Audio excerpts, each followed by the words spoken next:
사실적인 재현과 허구를 모두 두루 사용하는 게 연극치료의 강점이라고 할 수가 있겠죠. 다 들어와 이런 것처럼. 안녕하세요. 즐거운 그라이아에 놀러 오신 여러분 환영합니다. 제가 연극 치료한다고 하면 그게 뭐야? 사이코 드라마 같은 거야? 라는 질문 되게 많이 받으시잖아요. 그래서 연극 치료, 사이코 드라마, 또 비슷한 소시오 드라마라는 것도 있고 교육 연극, 놀이 치료 어떻게 서로 다른지 한번 구별해보자 라는 시간을 가져보도록 하겠습니다. 구분을 통해서 서로의 정체성을 더 명확하게 해보는 시간이 될 것 같은데요. 일단 선생님 말씀하신 것처럼 비슷비슷한 애들 5을 꼽았습니다. 연극 치료, 사이코 드라마, 소시오 드라마, 교육 연극, 놀이치료까지 이 5 영역을 6가지 관점에서 좀 비교를 해보려고 해요. 일단 가장 두드러진 것, 이것이 어느 영역에 속하느냐. 연극치료는 이름 그대로 치료가 들어가죠. 심리치료의 영역에 속합니다. 네. 사이코 드라마 심리극이라고 하는데 사이코 드라마도 역시 심리치료의 영역에 속한다라고 네. 할 수 있고, 소시오 드라마는 우리말로 사회극이라고 할 수 있는데 이 사회극은 교육의 영역에 속한다, 이렇게 구분을 할 수가 있습니다. 그리고 교육연극은 이미 이름에 교육이라고 명시하고 있죠. 그래서 교육연극도 교육 영역에 속한다 라고 얘기할 수 있고, 놀이치료도 마찬가지로 놀이치료입니다. 심리치료의 일종인 거죠. 그래서 심리치료 영역에 속하느냐, 교육 영역에 속하느냐, 이렇게 구분을 첫 번째로 해볼 수 있을 것 같아요.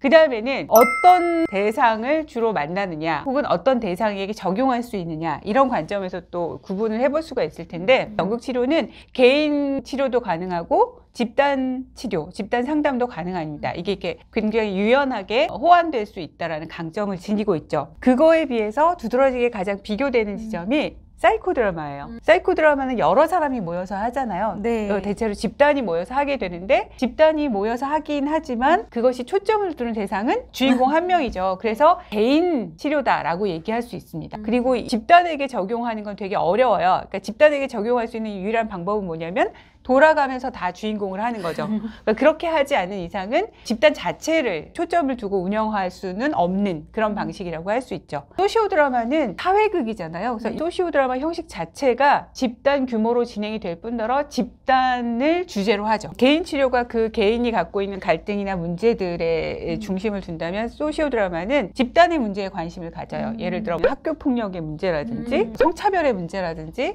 집단에서 관심사가 되는 이슈가 되는 그런 문제들을 주제로 놓고 극화하고 변형해보고 이런 식의 작업을 하게 되거든요. 그래서 초점 자체가 집단에 있다는 것, 실행하는 규모도 집단이라는 것, 이런 사회극은 그렇게 말씀드릴 수가 있고, 그다음에 교육연극 같은 경우에도 집단이 초점이라고 할 수 있죠. 한 반 아이들, 집단을 이루고 있는 여러 명의 아동들을 대상으로 하는 게 교육연극이고, 놀이치료도 연극치료와 유사하게 개인과 집단, 이 2가지 초점을 가지고 유연하게 운영할 수 있다라는 특성을 갖고 있죠. 자, 이 대상과 관련해서 연령의 관점에서 얘기를 해보자면, 연극치료는 기본적으로 7세 이상의 대상에게 적용된다, 이렇게 얘기할 수 있습니다.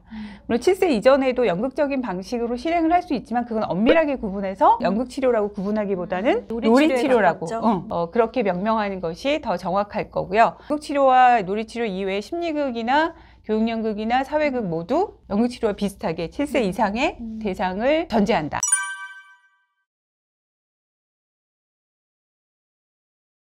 이 유사 분야를 비교하는 3번째 초점으로 이제 방법론을 살펴볼 수 있을 텐데요.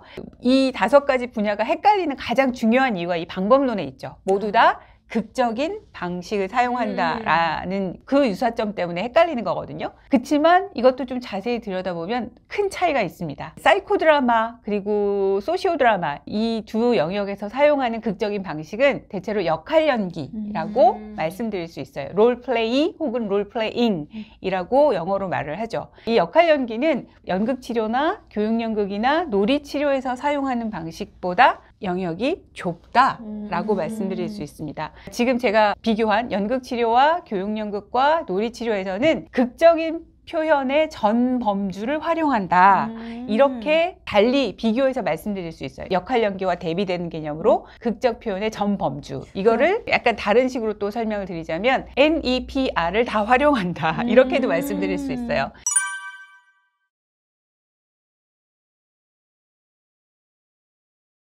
이 NEPR이 연극치료에서 다루는 표현의 범주들을 나누는 개념이기도 하고 연극성의 발달 단계를 지칭하는 개념이기도 한데, 연극은 감각적인 요소도 활용하고 이 신체적인 표현도 가능하고 투사적인 표현도 다 활용하고 그 다음에 연기와 관련된 역할의 요소도 활용한다라는 거죠. 사이코 드라마나 소시오 드라마에 비하면 굉장히 넓은 거죠. 사이코 드라마나 소시오 드라마가 NEPR 중에서 R, 그 중에서도 가족과 관련된 역할이라거나 직업과 관련된 역할이라거나 제한된 연기 주로 사용한다면, 연극 치료에서는 그런 역할과 관련된 연기도 하지만 뭐 동물을 연기하기도 하고 특정한 어떤 인물을 연기하기도 하고, 이런 식으로 사이코 드라마나 소시오 드라마와 다르게 극적 표현의 전 범주를 활용한다라는 점이 되게 대비되는 부분이다, 이렇게 말씀드릴 수 있습니다. 인간이 할 수 있는 모든 경험과 표현의 통로를 다 활용하는 거죠. 그거를 극적이라는 이름 안에서 보고 활용하는 것이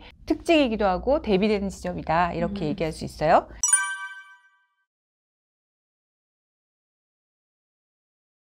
자, 그 다음에 네 번째, 이 접근 방식이 얼마나 다양한가 혹은 개방적인가, 이런 관점에서도 비교할 수 있습니다.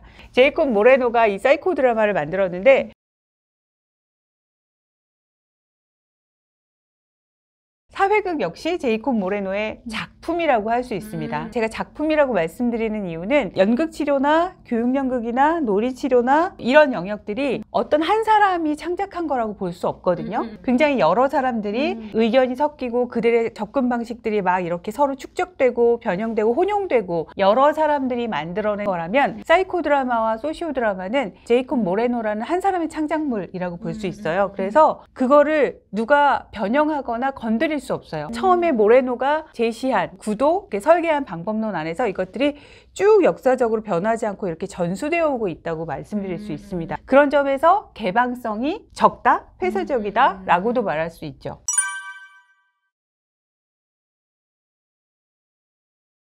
다섯 번째, 어떤 변형 방식들을 사용하고 있는지. 변화의 방식을 크게 세 가지로 나눌 수 있을 거예요. 그러니까 통찰과 카타르시스를 되게 많이 강조하잖아요. 근데 그거 말고 또 하나가 있죠. 내가 기존에 잘 하지 못했던 새로운 역할들을 연습하고, 네, 훈습이라고 얘기할 수도 있고 역할 창조라고 얘기하기도 하고, 그러니까 그것이 변형의 주요한 세 번째 방식이라고 말할 수 있을 것 같아요. 그리고 연극치료에서는 이 세 가지가 모두 다 중요하게 작용을 합니다. 고르게 활용을 하고 있고, 또 이 역할을 제대로 잘 입기 위해서 시뮬레이션을 제공을 하죠. 연극치료가 그 현실과 굉장히 유사한 환경을 만들 수 있기 때문에 새로운 역할을 습득하고 창조하는 데 유리하다, 이렇게도 말씀드릴 수 있고, 그것이 사이코 드라마에서도 마찬가지예요. 그리고 소시오 드라마에서도 동일하고. 그런데 이것이 구분되는 지점은 어디냐면 교육연극. 제가 연극치료하고 이렇게 비교를 해보다 보면 인지적으로 변화를 일으키거나 부적응적인 것에서 적응적인 행동을 하게끔 만든다라는 데서는 유사한데, 카타르시스를 느끼게 한다거나 내가 왜 그런 행동을 하는지에 대해서 감정적으로 경험하고 그걸 표현하고 또 변형해보고, 이런 부분은 상대적으로 교육연극은 그걸 강조하지는 않는 편이거든요. 상당히 좀 인지적인 쪽으로 좀 초점이 가 있는 거죠. 그래서 이 변형의 세 가지 중에 통찰과 훈습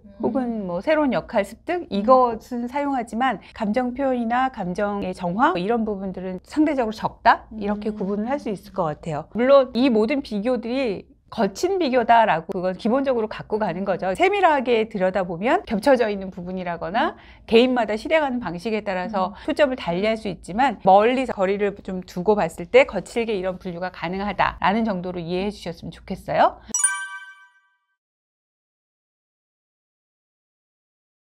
그 다음에 마지막으로 경험을 재현하는 방식에서 어떤 방식을 주로 사용하느냐, 이것 가지고도 이 다섯 분야를 비교할 수가 있을 텐데, 아까 이 다섯 분야가 모두 극적인 방식을 사용한다고 그랬잖아요. 극적인 방식이라는 것은 우리의 경험을 어떤 식으로든지 재현한다라는 의미죠. 그 재현을 어떻게 분류할 수 있느냐라고 했을 때 크게 사실적으로 재현하느냐 아니면 허구나 상상을 동원하느냐, 이런 식으로 두 가지 구분이 가능할 거예요. 두 개를 다 사용하느냐, 그럼 아니면 어느 한쪽만 사용하느냐, 이런 식으로 비교를 할 수가 있습니다. 사실적인 재현과 허구를 모두 두루 사용하는 게 연극치료의 강점이라고 할 수가 있겠죠. 다 들어와 이런 것처럼.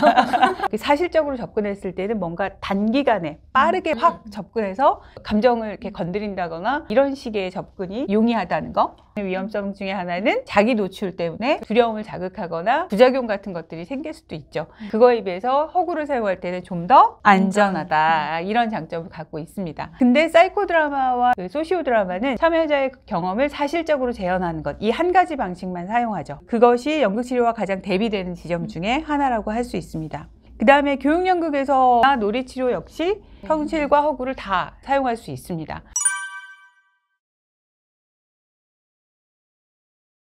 이렇게 연극치료, 사이코드라마, 소시오드라마, 교육연극, 놀이치료까지 5분야를 6가지 초점으로 서로 구분을 해봤어요. 저희가 이런 것들에 대해서 많이 접하고 있곤 하지만 전공자인 저희도 많이 헷갈렸던 부분이잖아요. 그거를 잘 정리해 주신 것 같다라는 생각이 들었어요. 이 영상을 보시는 분들이 그 경계 모호성에 대해서 궁금증이 있으셨다면 이렇게 구분할 수 있다라는 것들을 도움이 되셨으면 좋겠습니다.